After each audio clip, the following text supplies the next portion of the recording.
I was born in 1922 in Canada. The key to long life is a positive attitude, and eat an apple every day.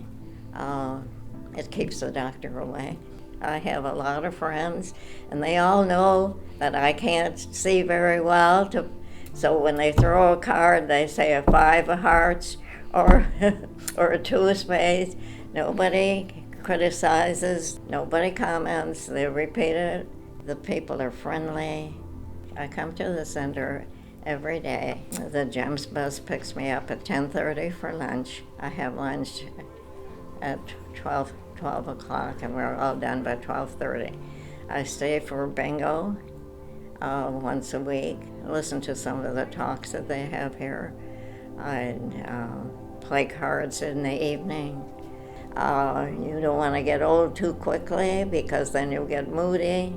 You need the companionship of people your own age. That's just how nice the people are. Let's get out and do something. Join us in creating a brighter future for seniors like Margaret. The Gulfport Senior Center is at the heart of our community. With programs promoting health, safety, and dignity, we need your help to build a facility that meets the growing needs of our beloved seniors. So let's come together to ensure seniors enjoy optimum access to services that enhance their independence and quality of life.